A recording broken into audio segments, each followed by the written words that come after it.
Hello, welcome to Midlands Today. The headlines tonight. Continuing concern that some Birmingham residents are still reluctant to have the Covid vaccination. We've made huge strides in the last 6 months, but it's still work in progress. We'll be hearing from the city's Director of Public Health, Dr. Justin Varney.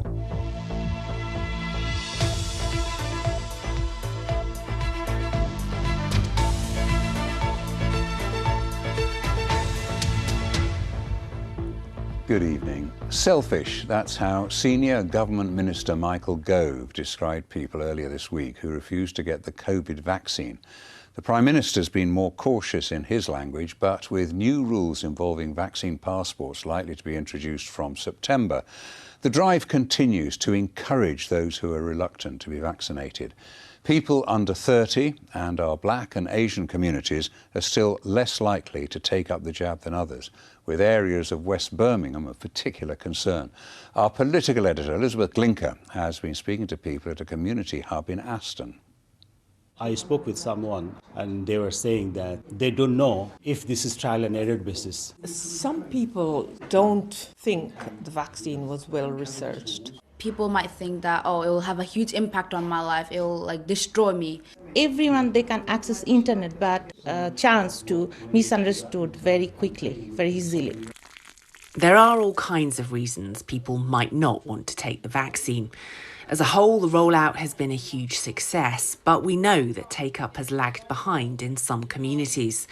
Aston in Birmingham is surrounded by wards like Nechells and Newtown, with some of the lowest take-up rates in the region.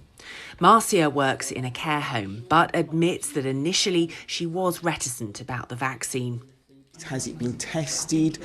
Look at how quickly it's been created. That looks, and it's just the anxiety of having, how can I put it, this virus that has made us have to take something that we didn't really want to take in the first place, the vaccine. But the vaccine seems to be working. Volunteers at Saathi House in Aston have been working with Public Health Birmingham to try and improve awareness and break down barriers like language by producing videos aimed at different communities. Mashkura feels they're increasingly making progress, although pockets of mistrust and misinformation remain.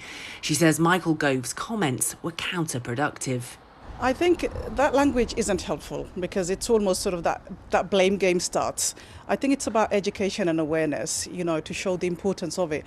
This generation has never been in the situation where vaccine has been compulsory. Vaccine has always been a choice. So I think there is an important educational piece that we need to community organisations like this and others, Public Health England, Public Health Birmingham, that needs to be done bottom up, not top down. The vaccine has already been made compulsory for people who work in care homes, and from September the government has made it pretty clear that there will be some form of vaccine passport, which means that there could be restrictions on travel and access to big events and venues for those that haven't had the jab. These measures are deeply unpopular with some Conservative backbenchers, and providing proof of negative Covid tests will also likely feature in government plans for those not vaccinated. Campaigners say making it clear the vaccine could be a route to a more normal existence may now be the answer. Elizabeth Glinka, BBC Midlands Today, Birmingham. Earlier, I spoke to the Director of Public Health for Birmingham, Dr. Justin Varney, about why vaccine take-up in Birmingham is lower than some other parts of the UK. We've got to keep in mind Birmingham has more young people than any other authority in the UK. So what we've got is about 129,000 18 to 29-year-olds that have not had their first jab. So to respond to that, the NHS is putting on clinics later into the evening, weekend clinics, taking vaccine buses out to the park at the weekends to try and make it as easy as possible for young people to get the jab. So it isn't just the youngsters, is it? I mean, it's still people who have a basic dislike of the concept of having a jab. What we do know is in local hospitals, the vast majority of patients in intensive care have got no vaccine at all. And the vast majority of patients who are in general hospital beds with COVID have got no vaccine or only one dose of the jab. There's very, very few patients who get seriously ill if they've had both doses of the jab. And that's why it's important. But there are always going to be people, it doesn't matter what we say, they're never going to change their minds, and they'd rather take their risk with this very serious and still quite deadly illness. So would you agree with Michael Gove when he says that people who refuse to have a jab are selfish?